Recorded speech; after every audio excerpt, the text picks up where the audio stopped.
Okay, in this video we're going to go through Chapter 3, and the title of the chapter is Arithmetic Growth. So I've put a couple of different graphs here. I like this one right here because it shows the difference between arithmetic growth, which has a constant slope, a constant rate of change, versus geometric growth, which almost appears to be exponential. Okay, so we're going to talk about geometric growth going forward. And here's another example of an arithmetic growth. You can see that you have a linear progression there from year to year. So that pattern would be an arithmetic growth. Let's go on to the first page. Okay, so you want to read this chapter, but I've tried to pull out some of the important facts that they go through. So the first thing is they give you a general idea of an arithmetic growth difference equation, and that's written for you on page 37. So it says the growth of a variable concerns the way the variable changes over time. Okay, so that's an important statement right there. Okay, changing over time is what we're measuring, what we're trying to estimate by developing a model. Okay, so you're going to try to capture the change over time. Under the assumption of arithmetic growth, equal periods of time result in equal increases of the variable. Now, they go on later on to tell you, and I wrote it right down here, that arithmetic growth can also capture a equal period of decline of the variable. So this parameter, and that's when you use just a variable, or a letter, a variable, to denote your change. Okay, so this makes it a general difference equation. So you can see that it's a difference equation because here is the value of n plus 1, so that's after a period of growth. What is that period of growth? Well, that's captured by the parameter d, and here an is the value in the previous period. Okay, so these are all the components of an arithmetic growth difference equation. And remember that d could be a negative value. You would still then retain this plus here, but your d could be a negative. And that's how you would capture an arithmetic change over time that results in a decrease. Okay, here our authors give us some examples of arithmetic growth equations. So a couple of things I want to point out. Well, first off, you can see that it can be used to model many situations. So the first, the second, and the third are most similar. Okay, that's in the same format that we just observed in the previous case, where you have an n plus 1 as your y variable, if you will, and then you have an n in here for each of those, and then this would be your d. Okay, so then I want to go on to the simple interest equation. Okay, these three are all difference equations. They're the traditional difference equations. Okay, this one is a function equation or a functional equation. Do you see why? Do you see what makes this different than the other? This is an. Okay, so as long as you have this value, you can put this into your equation editor on your graphing calculator and get some estimates. Okay, so this is in functional form. And then I wanted to point out the demand for soda. The generic of this could be written like this. But in this situation, d is negative 12. So that tells you that over time, as the price is going up, the demand for soda is going down. So it's decreasing. So it's technically an arithmetic growth format, but in this situation, the growth is negative. Okay, in our textbook, they're always going to pull in numerical, graphical, and theoretical properties. We'll just run through these quickly. So numerically, you cannot use your arithmetic model unless you have the initial starting point and the rate of change. Okay, you need those little pieces of information before you can start using your model to predict behavior.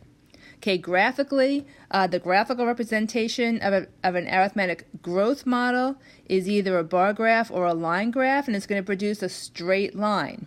Now, if your D is a positive variable, a positive value, so if your parameter is positive, then you will have a upward sloping curve. If your parameter is negative, you'll have a downward sloping. In any event, they will be linear. Okay, and then theoretically says a theoretical analysis allows us to find a functional equation. Remember, you want to get to the functional equation so that you can use your graphing calculator to get this information. Okay, so functional equations are easy to work with because they are direct. Okay, you can get direct computations. You don't have to go through a series of calculations to get to the value that you want. Okay, so that's the overview of the numerical, graphical, and theoretical properties of arithmetic growth models. Okay, this is probably the most important slide in some respects because it tells you how to go from a difference equation to a functional equation. So if this is your difference equation right here, and that's what we've been working with lately, we know that the D parameter can be positive or negative.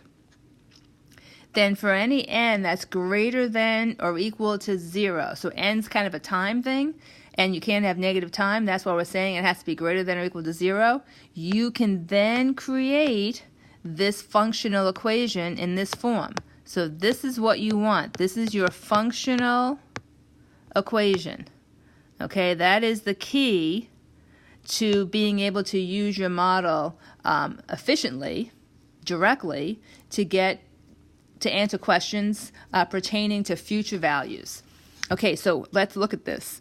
Here's our functional equation. A0 is your initial starting value. Okay, D is this parameter right here.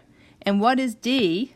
D is your slope, and N is probably your unit of time.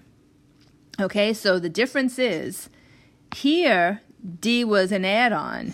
Here, in your functional equation, it is the slope, and the slope is a measure of the rate of change, so it makes perfect sense that you would see the D would turn into the slope. Okay, so very important slide. If given an equation in the difference format, you can now change it to a functional equation so that you can work with it. Okay, so given a word problem format, if you read it and you think you might have an arithmetic growth situation, so you decide that that's how you're going to be modeling things, the textbook gives us these steps.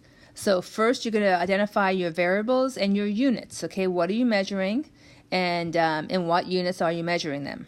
Okay, then you're going to formulate the arithmetic growth difference equation. Okay, so that's the initial equation we're working with.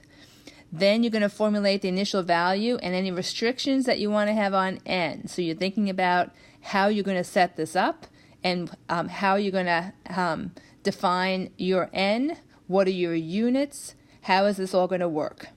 Then what you could do is draw yourself a graph to get an idea of how whatever it is you're measuring is changing over time. Then you're going to now formulate the functional equation. So whatever your D parameter was, you're now going to make that D your slope, okay? And then you're going to answer any specific questions that they ask you. So be careful. Are they asking you for the quantity? Are they asking you for the year? What are your units? Are you clear about what you're doing? Okay, so these 6 steps are a good way to attack these kinds of problems.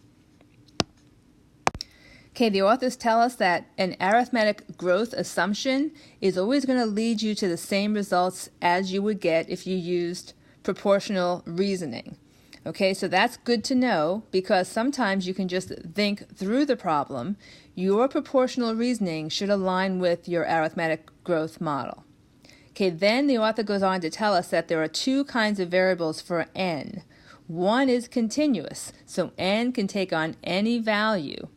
The other is discrete, and discrete generally means that you're going to be restricting your n to whole numbers. So you want to know the difference between these 2 types. So if it's continuous, for example, then you can have n be any value. Okay, if it's discrete, you're not going to connect the points. So this would be discrete data. Discrete data takes on whole numbers, for example, and you cannot take on half numbers. You're not going to have any decimals. You're going to have all whole numbers for your n. Okay, so that's the difference between continuous data and discrete data, and the situation denotes what kind of data you have. Okay, the last section of our chapter is called Beyond Arithmetic Growth, and it talks about oil reserves. I like this because it shows you how models can build upon other models. And it gives you an idea about what people do who work with data. They do exactly this. They build a model upon other information that they've already gleaned. So in our situation here, we're talking about how much reserves we have, and we can see that our D, which is 365, is going to be a negative number. So it's going to be declining reserves. And that's your slope, and this is your value. It's tied to consumption. All right, so you're having not a normal, just a plain old N, but that N is tied to consumption. So as the consumption increases, you can see that the reserves are going to go down more rapidly. So we even have an expression for that C of N that they've been using in this whole chapter, and this is it.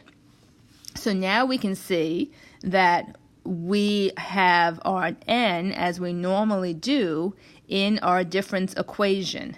Okay, so you can now work with this model, and if you know the N, you can figure out what your reserves will be in the future, because that N is impacted by the consumption. All right, so you know how to turn this into a functional equation, and then using a functional equation, you're going to distribute here carefully. Remember to carry that negative, and you can then use your all reserves model to predict things in the future. So what I want you to do at this point is to now look at the problems at the end of the chapter, because I'm going to use those in our problem sets going forward and also in our test. Our textbook does a good job of giving answers and explanations, so please take the time to go through those to make sure that you are understanding the material that's being covered in this chapter.